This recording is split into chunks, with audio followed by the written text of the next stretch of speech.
আপনি pregnancy test করেছেন কিন্তু ফলাফল নেগেটিভ এসেছে, অথচ আপনার মনে হচ্ছে আপনি গর্ভবতী। এটি কি সম্ভব? হ্যাঁ, এটি সম্ভব। অনেক নারী এই অভিজ্ঞতার মুখোমুখি হন। কিছু নির্দিষ্ট কারণে ঘরে করা প্রেগন্যান্সি টেস্ট কখনো কখনো ভুল ফলাফল দিতে পারে। আজকের ভিডিওতে আমরা জানব কিভাবে প্রেগন্যান্সি টেস্ট নেগেটিভ আসার পরেও একজন নারী গর্ভবতী হতে পারেন।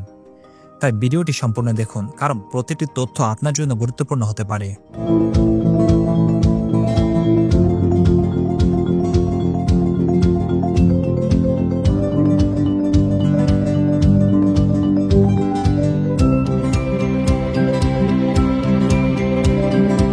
প্রেগন্যান্সি টেস্ট কিভাবে কাজ করে? প্রেগন্যান্সি টেস্ট মূলত একটি হরমোন ভিত্তিক পরীক্ষা যা এইচসিজি হিউম্যান কোরিওনিক গনাডোট্রপিন নামক হরমোনের উপস্থিতি শনাক্ত করে। এই হরমোনটি শুধু তখনই শরীরে তৈরি হয় যখন একজন নারী গর্ভধারণ করেন। সাধারণত মিসড পিরিয়ডের পরে এইচসিজি লেভেল বৃদ্ধি পেতে শুরু করে এবং ঘরে ব্যবহৃত ইউরিন টেস্ট কিট এটি শনাক্ত করতে পারে। তবে কিছু কিছু ক্ষেত্রে এই হরমোন সঠিকভাবে নির্ণয় নাও হতে পারে। প্রেগন্যান্সি টেস্ট নেগেটিভ আসার কারণ।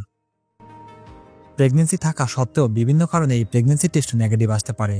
নিচে সম্ভাব্য কারণগুলো সম্পর্কে আলোচনা করা হলো। খুব তাড়াতাড়ি টেস্ট করা। অনেক নারী মিসড পিরিয়ডের একদিন বা 2 দিন পরেই টেস্ট করে ফেলেন, কিন্তু তখন শরীরে এইচসিজি লেভেল কম থাকে, ফলে টেস্ট কিট এটি শনাক্ত করতে পারে না এবং ফলাফল নেগেটিভ দেখায়। তাই পিরিয়ড মিস করার অন্তত 7 থেকে 10 দিন পর পুনরায় টেস্ট করুন, যাতে এইচসিজি লেভেল পর্যাপ্ত পরিমাণে বাড়তে পারে। ইউরিনের ঘনত্ব কম হওয়া। যদি আপনি টেস্টের আগে বেশি পানি পান করে ফেলেন, তাহলে প্রস্রাবে এইচসিজি হরমোনের ঘনত্ব কমে যেতে পারে এবং টেস্ট সঠিকভাবে কাজ নাও করতে পারে। আর এজন্য সকালে ঘুম থেকে ওঠার পর প্রথম ইউরিন দিয়ে টেস্ট করুন, কারণ এই সময় ইউরিন বেশি ঘন হয় এবং এইচসিজি সহজে শনাক্ত হয়। টেস্ট কিটের মেয়াদ শেষ হয়ে যাওয়া বা ত্রুটিপূর্ণ কিট। প্রতিটি প্রেগন্যান্সি টেস্ট কিটের একটি নির্দিষ্ট মেয়াদ থাকে। মেয়াদ উত্তীর্ণ বা নিম্নমানের কিট ব্যবহারের ফলে ভুল ফলাফল আসতে পারে। তাই দোকান থেকে টেস্ট কিট কেনার আগে মেয়াদ দেখে নিন এবং ভালো ব্র্যান্ডের কিট ব্যবহার করুন। Polycystic ovary syndrome. এটি নারীদের একটি হরমোন রিলেটেড সমস্যা।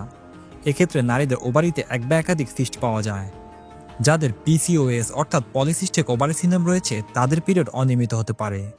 পিরিয়ড অনিয়মিত হওয়ার কারণে এইচসিজি উৎপাদন বিলম্বিত হতে পারে, যার ফলে টেস্ট নেগেটিভ আসে। এক্ষেত্রে যদি আপনার পিরিয়ড অনিয়মিত হয়, তাহলে রক্তের মাধ্যমে বিটা এইচসিজি টেস্ট করুন। এটি একদম নির্ভুল টেস্ট যা অতি দ্রুত প্রেগন্যান্সি শনাক্ত করতে পারে।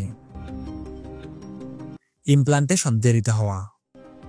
গর্ভধারণের পর নিষিক্ত ডিম্বাণুটি জরায়ুর দেয়ালে সংযুক্ত হয় এবং এইচসিজি উৎপাদন শুরু হয়, কিন্তু কখনো কখনো এই প্রক্রিয়াটি দেরিতে হতে পারে, যার ফলে টেস্ট নেগেটিভ আসতে পারে। তার জন্য 48 থেকে 72 ঘন্টা পর পুনরায় টেস্ট করুন। Ectopic pregnancy. ইকটোপিক প্রেগন্যান্সি মানে জরায়ুর বাইরে গর্ভধারণ। কিছু ক্ষেত্রে নিষিক্ত ডিম্বাণু জরায়ুর পরিবর্তে ডিম্বনালী বা অন্য কোথাও সংযুক্ত হয়, যাকে ইকটোপিক প্রেগন্যান্সি বলা হয়। এতে এইচসিজি উৎপাদন কম হতে পারে এবং টেস্ট নেগেটিভ আসতে পারে। তবে এটি মায়ের জন্য খুবই বিপজ্জনক। যদি প্রচণ্ড পেট ব্যথা, অতিরিক্ত ব্লিডিং, মাথা ঘোরা ইত্যাদি সমস্যা দেখা দেয়, তাহলে দ্রুত একজন গাইনোকোলজিস্টের পরামর্শ নিন। কখন আপনি নিশ্চিত হবেন যে আপনি প্রেগনেন্ট?